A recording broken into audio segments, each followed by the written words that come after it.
오늘은 역사 이야기를 조금 하겠습니다. 우리가 역사에 관심이 있든 없든 우리 개개인의 인생 자체가 하나의 역사입니다. 내가 태어나면서 지금까지 살아온 모든 시간들, 그리고 앞으로 죽음에 이를 때까지의 모든 시간들이 다 역사죠. 단, 좀 어떤 업적을 남겨서 후대의 사람들이 기억하는 역사가 있을 수도 있고요. 아니면 그냥 평범한 삶을 살아서 아무도, 심지어 자식들조차도 주목할 것이 없는 인생을 살았어도 그것도 역시 역사의 한 부분입니다. 역대상을 보니까 지금 역대상 묵상하고 있는데 그런 것 같아요. 창조 이래로 거쳐간 수많은 인물들을 계속 기록을 했습니다. 앞에서. 그 중에는 주목할 만한 어떤 사적들이 있는 사람도 있지만 대다수는 이름만 언급하고 계속 스쳐 지나갔습니다. 그러나 비록 성경에는 이름만 언급되어 있지만 그 이름 속에는 그 한 사람 한 사람이 살아온 인생에 대한 얼마나 많은 스토리들과 사연들이 들어있는지 모릅니다. 그리고 이제 마지막 날에는 존재했던 모든 사람들이 무명일지라도 하나님 앞에서 기록된 자신의 인생 스토리에 대해서 설명을 해야 하고요. 그리고 행위대로 심판을 받게 될 거예요. 지금 베드로가 이 베드로후서를 통해서 계속 강조하고 경고하고 명령하고 있는 내용입니다. 바로 역사의 마지막 날, 마지막 결론과 결말을 알고 거기에 맞게 준비하고 살라는 그런 내용입니다. 그래서 어떤 역사관을 믿느냐가 되게 중요합니다. 왜냐하면 역사관에 따라서 삶의 목표와 살아가는 방식이 결정이 되기 때문입니다. 보통 세 가지 역사관 이야기합니다. 진화론적 역사관이 있습니다. 이건 가장 대중적이고 가장 많은 사람들이 선호하는 역사관입니다. 이건 이 시대의 시대 정신과도 연관되어 있는 역사관이죠. 시작은 출발은 어찌 되었든 지금 우리가 이런 모습으로 살아가고 있고 이런 모습으로 존재하고 있고 그리고 앞으로 더 진화되고 더 발전되고 더 진보되어서 그리고 그 진보되고 발전되는 현장을 우리가 쉽게 볼 수 있죠. 과학이 발전되고 의학도 더 발전되고 그래서 이제 웬만한 질병들 암은 그렇죠. 암도 아니죠. 쉽게 치료가 됩니다. 그러면 죽을 가능성이 점점 사라지게 될 것이고요. 영원히 사는 꿈을 꾸는 것이죠. 그래서 결과적으로는 유토피아, 그렇죠. 가장 완전하고 이상적인 미래로 점점 나아간다는 아주 희망적이고 긍정적인 역사관입니다. 사람들이 좋아할까요? 안 할까요? 좋아하죠. 사람들이 되게 좋아합니다. 미래가 잘 된다는데 싫어할 사람이 어디 있겠어요? 그래서 가장 보편적인 역사관입니다. 그러니까 이런 역사관을 믿게 되면 죽어도 무조건 좋은 데 간다 그래요. 그렇게 믿습니다. 단 그 말에 대해서는 아무도 책임은 지지 않아요. 그러나 계속 그렇게 쉽게 얘기해요. 좋은 데 갔을 거예요. 또 하나는 순환론적 역사관이죠. 이건 불교나 혹은 자연을 신봉하는 종교들이 갖는 역사관입니다. 봄, 여름, 가을, 겨울이 계속 돌고 돌듯이 인생도 돌고 돌고 역사도 돌고 돈다. 바로 자연의 순환처럼 인간도 자연의 일부이기 때문에 역시 돌고 돈다는 역사관입니다. 근데 이 역사관을 갖게 되면 돌고 도는 인생이기 때문에 인생에 목표도 없고요. 목적도 없게 되죠. 어차피 계속 반복되니까 계속 목표를 굳이 가질 필요가 없습니다. 단지 조금 선하게 살고 도덕적으로 살아가야 할 이유가 있다면 다음 생에서 조금 더 나은 것으로 태어나야 하니까 조금 도덕적으로 선한 삶을 살아야 할 이유, 일뿐입니다. 마지막으로 우리가 믿는 역사관이 있습니다. 성경적 역사관 혹은 종말론적 역사관 혹은 직선적 역사관이라고 이렇게 이야기합니다. 시작이 있고 창세기가 그 시작을 기록하고 있습니다. 그리고 반드시 끝이 있다. 계시록이죠? 다음 달부터 시작될 계시록이 있습니다. 묵상 시작합니다. 역대상도 시작에 대해서 이야기합니다. 족보를 통해서 시작에 대해서 우리에게 이야기하고 있습니다. 또 반대로 베드로후서는 그 끝 마지막에 대해서 지금 말씀하고 있습니다. 근데 마지막을 보니까 무슨 발전이나 진화나 행복이나 유토피아나 이런 것은 없습니다. 계속 베드로후서를 우리가 통해서 우리가 보는 것은 심판과 멸망뿐입니다. 그것도 그냥 부분적인 멸망과 심판이 아니라 하늘과 땅과 존재하는 모든 것에 대한 총체적인 마지막 멸망과 심판입니다. 지금 이란과 이스라엘이 전쟁을 하고 있는데 어떻게 합니까? 미사일을 서로에게 계속 쏘아대죠. 어떻습니까? 핵까지 가면 이제 정말 난리가 나겠죠. 3차 대전 이야기하는데 근데 지금 우리는 그것을 현장에서 보는 게 아니라 영상으로 보잖아요. 영상으로 보니까 어떻게 보이세요? 마치 불꽃놀이 하는 것처럼 그렇게 보이더라고요. 근데 현장에 있는 사람들은 이게 마지막 지구 종말의 모습이겠구나. 막 그렇게 느꼈을 거예요. 그렇게 실감할 겁니다. 그리고 서로 미사일을 주고받으면서 어떤 메시지를 하고 있어요? 자비는 없다. 더 이상의 자비는 없다. 서로가 서로에게 계속 그 말을 하고 있는 거죠. 더 이상의 자비는 없다. 그렇게 경고를 날립니다. 북한도 우리에게 그 말을 쓰잖아요. 자비는 없다. 이제 마지막 종말에는 하나님의 자비와 긍휼과 은혜가 정말로 진실로 1도 없습니다. 오늘 우리의 기도 가운데 우리 박민희 집사님 기도하시면서 가장 많이 썼던 말이 뭐예요? 기억하십니까? 많이 썼던 단어 은혜예요. 은혜. 은혜로 살았습니다. 은혜 아니면 안 됩니다. 지금은 은혜의 시대입니다. 근데 그날에는 은혜가 없어요. 자비도 없습니다. 긍휼도 없습니다. 이스라엘과 이란의 미사일 전쟁의 공포는 이 종말에 비하면 세 발의 피죠. 바로 역사의 마지막에 일어날 일들을 지금 거듭거듭 계속 강조하고 있습니다. 그리고 바로 너희가 그런 종말론적 역사관, 직선적 역사관, 성경적인 역사관을 믿고 뭐 역사관에 대해서 그렇게 학적으로 정의하지 않아도 돼요. 그냥 우리가 다 그렇게 믿고 있는 거예요. 알고 있습니다. 자, 그렇게 믿고 그 마지막에 일어날 일들을 그렇게 믿는다면 속히 오리라는 주님의 약속을 찰떡같이 믿는다면 진실로 믿는다면 너희가 마땅히 그 믿음에 걸맞게 어떠한 사람이 되어야 하고 어떻게 살아야 하겠느냐라는 질문을 오늘 말씀을 통해서 던지고 있는 것이죠.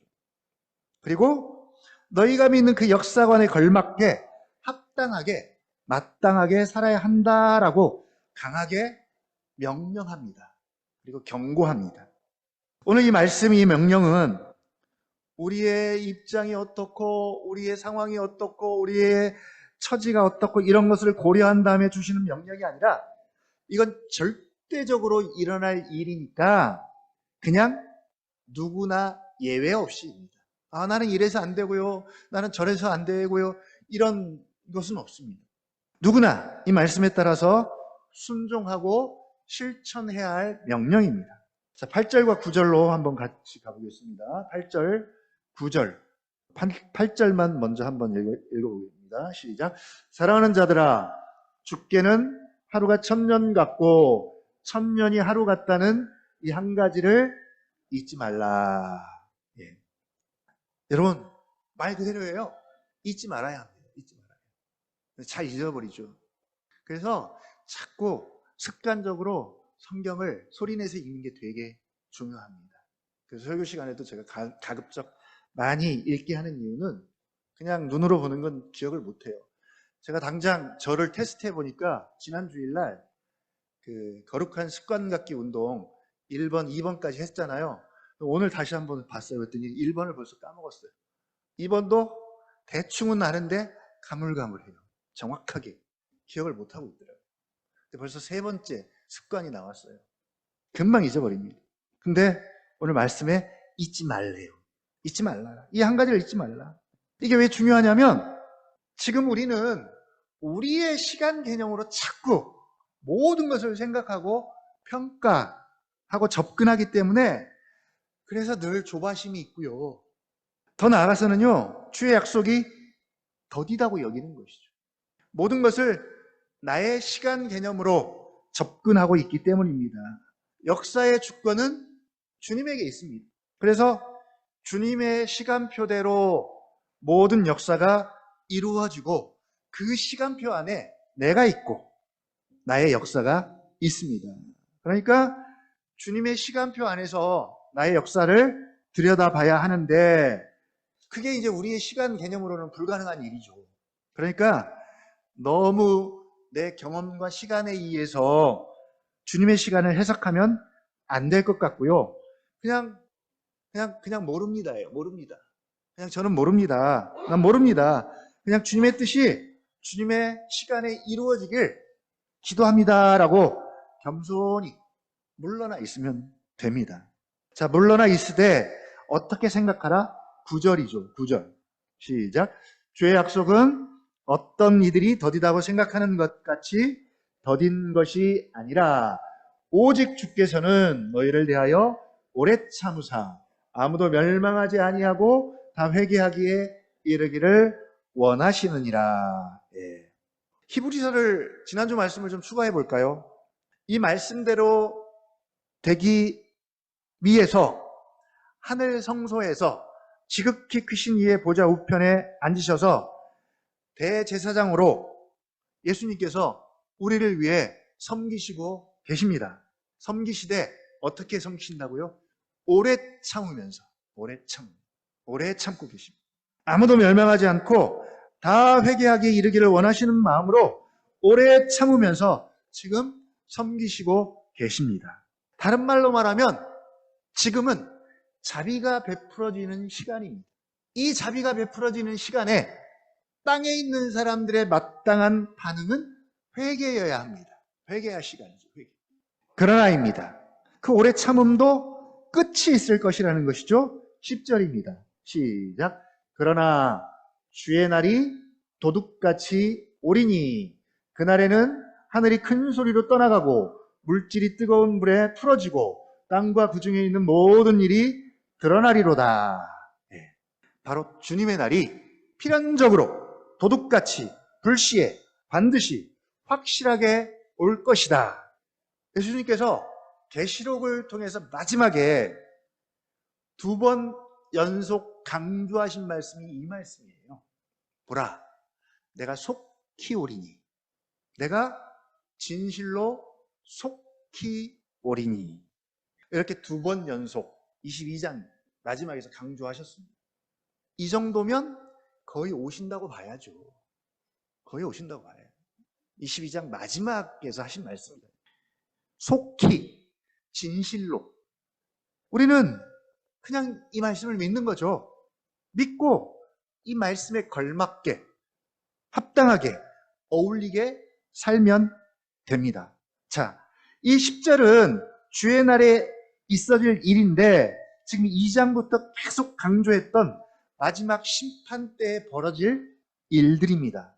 3장 7절도 그렇고 바로 이 날을 위해서 지금 하늘과 땅이 보호되고 있고 그리고 보호된 하늘과 땅에 이루어질 일들이 10절에서 이렇게 되고 12절에서도 다시 한번 더 말씀합니다. 그러니까 심판과 멸망에 대해서 지금 계속 여러 번 되풀이해서 계속 기록을 하고 있는데 다만 좀 아쉬운 것은 이 말씀들이 우리에게 조금 더 리얼하게 좀 다가온다면 참 좋겠는데 하다못해 이스라엘과 이란 전쟁을 통해서 보는 미사일이 떨어져서 폭발하는 장면도 우리가 영상으로 보니까 불꽃놀이처럼 보이는데, 오늘 이 정도의 묘사는 눈 하나 깜빡 안 할 수 있는 거죠. 노아도 홍수가 내리기 전까지 얼마나 사람들에게 외쳤을 거예요. 하나님께서 비록 세상을 심판하실 것이다. 전날까지도 그렇게 외쳤을 거예요. 그래도 눈 하나 깜짝하지 않는 세상을 보십시오. 사람들의 마음이 얼마나 강팍한지. 그래서 계시록에서 거듭거듭 강조하는 것이, 그 있는 자는 성령이 교회들에게 하시는 말씀을 들어야 한다. 들어라. 계속 강조합니다. 그래서 이런 말씀들이 내 귀에, 내 마음에 강한 경고로 들려져서 지금 당장이라도 올 것처럼 이날을 대비하고 준비하는 마음으로 살아가야 하는데, 안 들리고 못 봅니다. 그리고 늘 우리 마음속에는 설마라는 물음표가 늘 자리를 잡고 있어요. 주님이 은혜를 주셔야 들을 수 있고 볼 수 있습니다.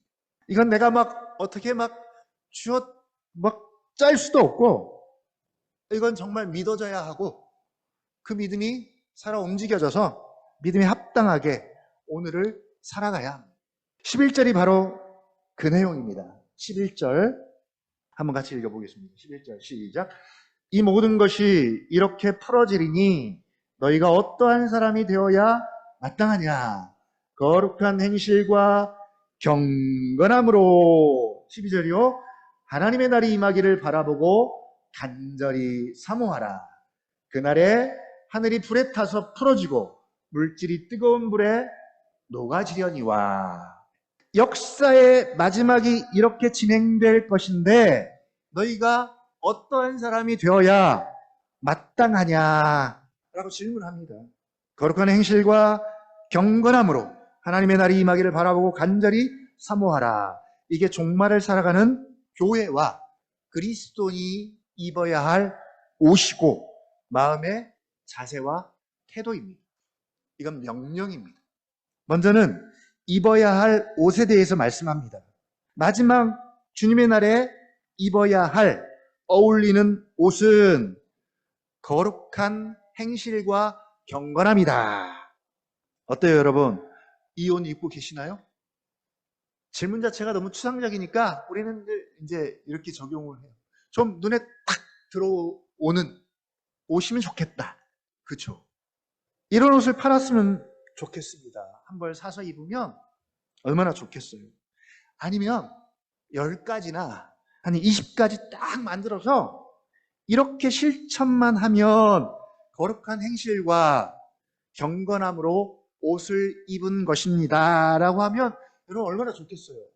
날마다 평가할 수 있으니까.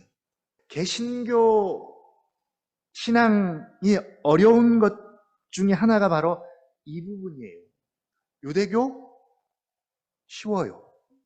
왜냐하면 딱딱딱딱 딱 부러지게 정해져 있어요. 지켜야 하고 행할 것들이 다 지켜져 있습니다. 세부적인 세칙들이 만들어지면 좋은데 이런 거 세우기가 정말 어려워요. 반대로 의식 종교일수록 이런 것들이 잘 발달되어 있습니다. 특히 행위 구원을 강조하는 종교들은 행위가 그들의 구원의 조건이기 때문에 열심히 행해야 합니다. 그러니까 여러분들 그 무더운 더운 날 전철역 앞에 가면 몰몬교나 그다음에 또 뭐가 있죠? 여호와 증인들 전도하는 거 보셨죠?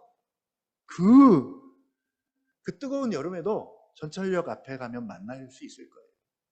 왜 그렇게 해야 합니까? 우리 교회 같으면 가겠어요? 충분히 그들은 구원을 위해서 그 시간을 채워야 해요. 채워야 합니다. 그렇게 하지 않으면 그들에게는 구원이 없습니다. 전에도 말씀드렸지만 카톨릭은 우리나라 그 성지들을 100몇 군데를 딱 정해놓고 평생 이곳을 방문해서 도장을 찍으면 이게 그들에게 거룩함과 경건함에 대한 일종의 완성이에요. 성자가 되는 방법입니다. 그게 그들의 거룩과 경건함이에요.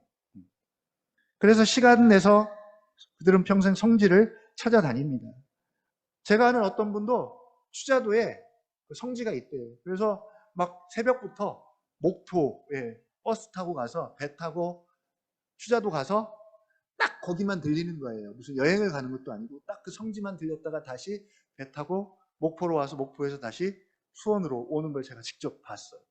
그런 순례 여정을 합니다. 이게 바로 그들이 말하는 거룩함과 경건함입니다. 그들은 그렇게 옷을 입습니다. 어떻습니까? 이렇게 해서라도 우리가 참된 경건함과 거룩함으로 되어질 수만 있다면 100가지, 200가지라도 만들어서 그렇게 실천을 해야 되겠죠. 그건 아닙니다. 그러나 참된 거룩함과 경건함은 이런 것들로 되는 것이 아니죠. 그래서 우리가 교회 앞에 십자가도 세우지 않는 이유입니다. 그렇다고 이 거룩한 행실과 경건함이 되게 어떤 특별한 것도 아니에요, 사실은. 오히려 가장 기본적인 옷입니다. 마치 인사하기와 같아요. 인사하기. 인사는 인격적인 존재인 사람의 가장 기본적인 덕목이잖아요. 그냥 기본입니다. 그러니까 다른 건 몰라요. 그의 능력, 그의 재능, 그의 소유, 그의 전문성, 지식은 몰라요. 그러나 인사하는 걸 보면 인사하는 것을 통해서 뭐는 알 수 있어요. 그냥 그의 기본적인 자세. 다른 사람을 향해서 기본적으로 다른 사람을 존중하고 다른 사람을 인격적으로 대하는 그의 자세 정도는 알 수 있는 것이죠. 최소한. 그래서 예수님 다시 오실 때 그리스도인이라면, 교회라면 누구나 이 옷을 입고 있어야 하는데 이 옷의 특징이 뭐냐? 바로 행위와 실천에 관한 옷입니다. 우리 거룩한 습관 갖기 운동하는데 이참에 종말에 입어야 할 거룩한 행실과 경건함에 관한 옷을 좀 입어보는 것도 좋겠습니다. 거룩은 소극적으로는 죄와 분리된 상태를 말해요. 그러니까 죄와 함께하는 거룩은 절대로 없습니다. 철저하게 죄와 분리되어야 하고요. 더 적극적으로는 하나님과 연관될 때, 하나님께 쓰일 때 거룩하다라고 그렇게 말하죠. 구약의 예를 들면 성전에서 하나님을 섬길 때 혹은 쓰이는 도구를 성물이라고 이야기하죠. 성물입니다. 거룩하게 구별된 것들입니다. 오늘날에는 그렇게 구별하지는 않지만 중요한 것은 거룩하신 하나님과 관련해서 사용되어지거나 쓰일 때 혹은 섬길 때 역시 거룩합니다. 예를 들면 하나님의 뜻에 순종할 때, 하나님의 말씀에 순종하는 것, 이건 당연히 거룩한 행실이에요. 그래서 순종이 중요한 것이죠. 반대로 내 뜻대로 하는 것은 제 아무리 좋게 보여도 선하게 보여도 이건 거룩한 행실이 될 수 없는 거죠. 그래서 거룩한 행실이 되기 위해서는 먼저 동기와 목적이 하나님이어야 해요. 바리새인과 서기관하면 거룩한 행실과 경건함의 대명사예요. 아마 이 지구상에서 이들보다 더 거룩한 행실과 경건함으로 옷을 입은 사람은 없습니다. 지구 최강이에요. 지구 최강. 바리새인과 서기관들. 근데 왜 주님은 그들의 거룩함과 경건함을 인정해 주시지 않을까요? 것 자체에는 문제가 없습니다. 속이 문제죠. 기본적으로 동기가 선하지 않습니다.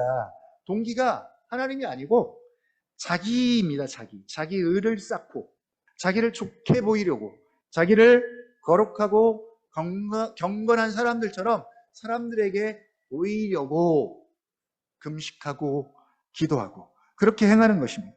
그러니까 이게 참 묘하죠. 한편에서는 거룩한 행실과 경건함이 너무 없어서 문제이고 한편에서는 거룩한 행실과 경건함이 너무 지나치다 싶을 정도로 차고 넘쳐서 문제고. 그러면 경건함은 뭘까요? 경건은 하나님과 관계에 대한 우리의 반응이죠. 그러니까 참된 경건은 하나님과의 관계가 우선이고요. 하나님을 알게 되면 그 알에 대한 마땅한 반응으로 나타나는 우리의 태도와 자세가 경건입니다. 그러니까 우리가 먼저 하나님은 이런 분이야 라고 정해놓고 거기에 대한 우리의 반응을 기계적으로 만들어서 지켜야 할 계명으로 접근하는 것은 참된 경건이 아닌 것이죠. 바리새인과 서기관들이 하는 방식입니다. 그런 차원으로 본다면 매일매일 말씀 앞에 서서 거룩하신 하나님의 음성을 듣고 그 뜻과 계획을 듣고 알아서 그 말씀대로 살고자 하고 그 말씀에 순종하며 사는 것은 최고의 거룩한 행실입니다. 경건함입니다. 기도하는 것도 마찬가지고요. 기도하라가 아니라 하나님을 알면 하나님과 함께 있는 것이 좋아서 그 반응으로 자발적으로 하는 거예요. 이게 경건입니다. 사람들에게 보이려고 하는 것이 아니라 하나님 좋아서. 왜 이런 것들이 종말을 사는 교회와 성도에게 어울리는 옷일까요? 그날에는 하늘이 큰 소리로 떠나가고 하늘에 있는 것들, 해와 달과 별들도 다 불에 타서 떨어지고 모든 물질이 뜨거운 불에 다 풀어지고 땅과 그 중에 거하는 모든 일이 드러날 것이기 때문이다. 인간이 세운 모든 것들 다 무너지고 남는 것이 하나도 없습니다. 근데 지금도 바벨탑 세우듯이 사람들이 열심히 세우고 건설합니다. 영원히 자신들을 빛내려고 합니다. 그러나 성경은 지금 그 반대로 이야기합니다. 세우고 건설한 만큼 그 무너짐도 심할 것이고 완전히 무너지고 다 멸망해서 남는 것이 하나도 없을 것이다. 우리 인생도 마찬가지입니다. 이만큼 살아오면서 많은 일들이 있었지만 남는 게 없어요. 뭐만 남겠습니까? 뭐만 남을까요? 가치 있다는 것은 남는다는 거예요. 가치가 없다는 것은 다 사라진다는 얘기입니다. 자, 뭐만 남을까요? 내가 살아온 나의 인생 가운데 여러분 뭐만 남을까요? 오직 하나님의 말씀만, 말씀 위에 세워진 것만, 말씀대로 산 것만, 말씀에 순종한 것만 남을 거예요. 그러니까 오직 하나님의 말씀을 강조하는 이유입니다. 풀은 마르고 꽃은 떨어지고 인간의 모든 영광도 다 풀의 꽃과 같아서 다, 그러나 하나님의 말씀만 영원히 남습니다. 거룩한 행실과 경건함도 여러분 마찬가지예요. 그냥 우리가 거룩한이라는 그 이름을 부여했기 때문에 그것이 거룩한 것이 아니라 말씀과 함께 말씀 위에 세워진 거룩한 행실과 경건함이어야 합니다. 좀 돋보이지 않아도 됩니다. 그냥 말씀 위에 말씀과 함께 행한 것만, 세워진 것만 남는 거예요. 나의 인생도 마찬가지입니다. 그렇지 않으면 우리도 바리새인과 서기관처럼 될 수밖에 없습니다. 다시 한번 우리의 거룩한 행실과 경건함에 대한 동기와 목적들이 무엇인지 돌아보고 모든 것을 정말 성경의 토대 위에, 말씀 위에 세워가는 저와 여러분이 되기를 주님의 이름으로 부탁을 드립니다. 이제 두 번째로 주님의 날이 임할 것인데 어떻게 하는 것이 마땅하냐? 우리가 좀 전에는 외형적으로 갖춰야 할 옷에 대해서 말씀을 드렸다면 이번에는 마음의 자세와 태도입니다. 12절이죠. 앞절만 한번 읽어보겠습니다. 12절 시작. 하나님의 날이 임하기를 바라보고 간절히 사모하라. 짧지만 아주 강력한 말씀입니다. 거룩한 행실과 경건함의 옷도 입어야 하지만 더 중요한 것은 그 마음속에 품고 있는 것이 뭐냐? 하나님의 날이 임하기를 바라고 간절히 사모하라입니다. 바라보다라는 말씀의 의미가 되게 중요합니다. 이건 소망에 대한 또 다른 표현이에요. 그러니까 바라보다를 소망으로 바꿔도 돼요. 소망입니다. 소망. 결론적으로 말하면 이 소망을 품어라. 너희 안에 이 마음을 품듯이 이 소망을 품어라. 여러분 어떤 소망 품고 계십니까? 어떤 소망이 있나요? 성경적 역사관을 믿고 예수 그리스도의 다시 오실 약속을 믿고 산다면 거룩한 행실과 경건함으로 옷을 입고 더 나아가서는 주님의 날이 임하기를 바라보면서 소망하면서 살아야 합니다. 이것이 마땅하다라고 말합니다. 마땅하다. 이 소망이 있습니까? 이건 우리에게 가장 최종적이고 궁극적인 소망입니다. 이 소망이 있어야 믿음의 생명력을 불어넣을 수 있습니다. 이게 소망의 역할이에요. 믿음, 소망, 사랑 이 세 가지를 강조하는데 소망의 역할이 있어요. 마치 이것이죠. 소망이 없는 사람들의 삶은 무기력합니다. 왜 선교사님들이 선교주에 가서 복음을 전할까요?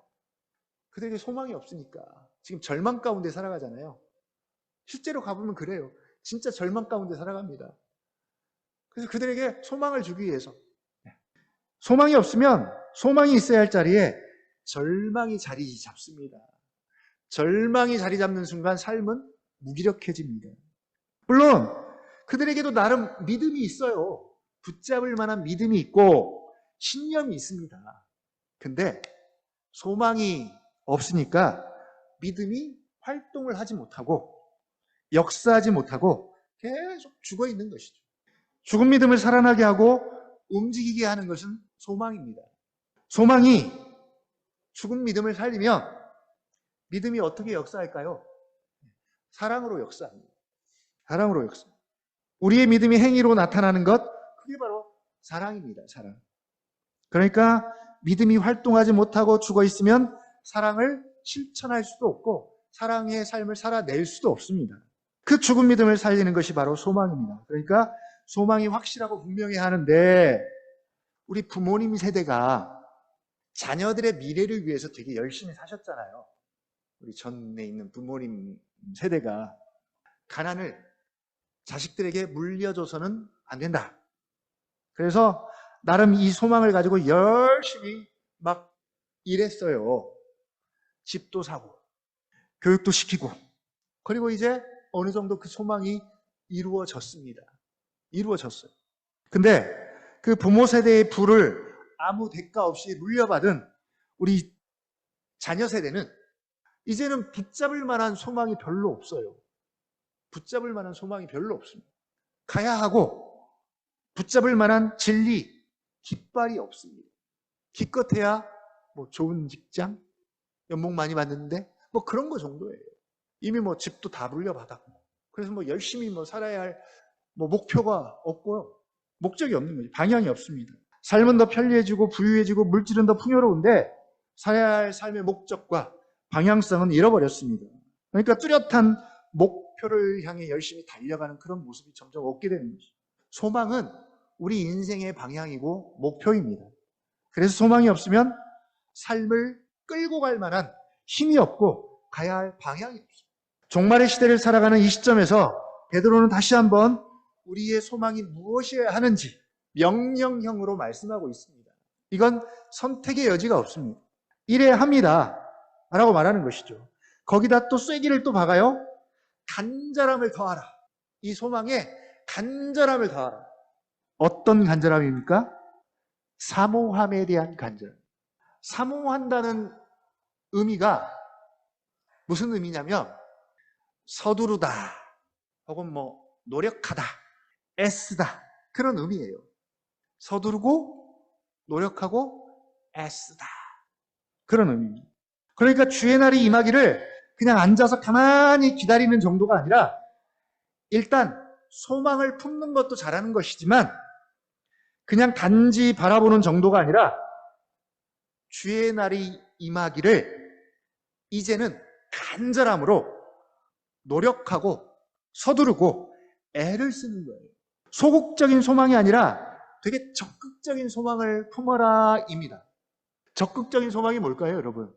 혹시 주의 날이 임하기를 위해서 노력하고 계세요? 막 애를 쓰고 계세요? 이 말을 다르게 해석하면 주의 날을 앞당길 수 있대요. 우리는 자꾸 지금 주의 날이 더 늦게 오도록 막 뒤로 늦추는데 주의 날이 너희가 정말로 그렇게 그날이 부의되고 승리의 날이라면 앞당겨라. 앞당겨라. 마라나타 주 예수여 어서 오시옵소서라고 기대하고 기다리는 마음을 넘어서 이제는 그날이 하루라도 더 빨리 신속하게 올 수 있도록 간절히 사모하고 애를 쓰고 노력해라라는, 노력해라. 어떻게 우리가 애를 쓰고 노력할 수 있을까요? 어떻게 그날을 앞당길 수 있을까요? 어떻게 해요? 주님이 더디 오신 이유가 있잖아요. 9절. 주님이 더디 오신 이유가 뭡니까? 오래 참고 계시는 것이죠. 오래 참고. 지금 오래 참고 계시는 이유가 더디 오시는 이유예요. 그러면 내가 오래 참고 계시는 그 이유를 없애면 됩니다. 이유가 뭐죠? 회개에 이르게 하면 돼요. 회개. 그러면 주님이 빨리 오십니다. 이건 주님을 빨리 오시게 할 수 있는 성도에게 주신 특권입니다. 어차피 멸망과 심판으로는 사람들을 주께로 돌아오지 못하게 합니다. 우리는 맹렬한 하나님의 심판을 경험하면 사람들이 두려워서 회개하고 주께로 돌아올 것이라고 생각하는데, 계시록에 보면 인, 나팔, 대접 심판을 통해서 도합 24가지를 이야기하고 있잖아요. 막 그렇게 엄청난 심판이 부어지고 쏟아지는데도 불구하고 회개하고 돌아오는 자가 없어요. 오히려 마음이 더 강팍해져서 하나님을 비방합니다.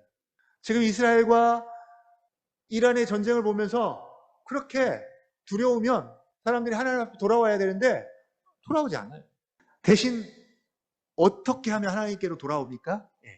두 증인의 사역, 교회의 두 증인의 사역, 교회 복음 전도를 통해서 돌아오는 자가 많다라고 계시록에서 그렇게 기록합니다. 바로 주님의 날이 임하기를 바라보고 간절히 사모함으로 하는 교회의 두 증인의 사역이 주님의 재림을 앞당길 수 있고, 그것이 종말의 교회가 가져야 할 참된 소망이고 마땅한 자세라고 지금 베드로가 말하고 있는 것이죠. 자, 이제 결론입니다. 오늘 이 말씀을 우리가 자칫 오해하면 마치 우리가 개인적으로나 교회적으로나 무슨 신앙적인 시스템이나 체계를 잘 갖춰서 그런 시스템들이 잘 굴러가는 그런 모습을 상상할 수도 있을지 모릅니다. 내가 신앙적인 체계를 좀 잘 갖춰서 옷을 좀 잘 입어야 되겠다. 교회적으로도 마찬가지입니다. 그런데 11절을 다시 한번 주목할 필요가 있습니다. 11절이요. 다시 한번 읽어보겠습니다. 시작. 이 모든 것이 이렇게 풀어지리니 너희가 어떠한 사람이 되어야 마땅하냐. 이 모든 것이 이렇게 풀어지리니 너희가 어떠한 사람이 되어야 마땅하냐. 결론은 뭐예요? 사람입니다. 사람입니다. 어떠한 사람이 되어야 마땅합니까? 지금 어떠한 사람이 되어가고 계시나요? 어떠한 사람이 되려고 애를 쓰고 계시나요? 어떠한 사람이 되고 싶은가요? 우리는 죽을 때까지 우리 자신을 하나님 앞에서 하나님 말씀 가지고 성경 가지고 성령님과 함께 씨름하는 거예요. 말씀 묵상 시간은 씨름하는 시간입니다. 나를 다듬어가고 나를 만들어가고 그런 사람들이에요. 그래서 14절입니다. 14절. 한번 또 읽어볼까요? 14절. 그러므로 시작. 그러므로 사랑하는 자들아 너희가 이것을 바라보나니 주 앞에서 점도 없고 흠도 없이 평강 가운데서 나타나기를 힘쓰라. 이 과정이에요. 이 싸움입니다. 이 말이 너무 어려우면 그냥 더 쉽게 말씀드리면 그냥 좋은 사람이 되시면 돼요. 물론 성경적인 좋은 사람입니다. 성경적인 좋은 사람에 대해서 아직도 여러분 개념이 없을까요? 성경은 좋은 사람에 대해서 계속 창세기부터 요한계시록까지 우리에게 말씀합니다. 좋은 사람이 어떤 사람이냐. 좋은 사람이 되면 됩니다. 성경과 우리가 함께 살고 그 많은 말씀을 듣고 여기서만 듣습니까, 여러분? 집에 가서 또 듣잖아요. 우리 집사람이 저를 보고 막 웃어요. 집사람이 또 듣는 또 분이 계세요. 좋아하는 분이 계세요. 듣더라고요. 근데 제가 들으라 그래요. 저도 좋아하니까. 저도 그분 좋아하니까 들으라. 나로 못 채우면 그분을 통해서도 채워라. 들어요. 예. 그래서 말씀을 여기서만 듣는 게 아니라 집에 가서 또 듣고 들어요. 또 기도하잖아요. 기도하고 깨달음 얻고 지식을 쌓고 책 읽고 또 지금도 열심히 하나님을 알고자 하고 배우고 하는데 사람이 더 이상해지고 더 교만해지고 더 강팍해지고 더 못돼지고 더 악해지고 여러분 그러면 이상하잖아요. 그러면 정말 이상하잖아요. 정말 이상합니다. 좋은 나무가 좋은 열매 맺듯이 좋은 사람이 좋은 열매를 맺습니다. 모든 것이 이렇게 풀어지리니 어떠한 사람이 되어야 마땅한지 다시 한번 우리 자신들을 돌아보고 정말 하나님의 사람으로 온전해지는 저와 여러분이 되기를 주님의 이름으로 부탁을 드립니다.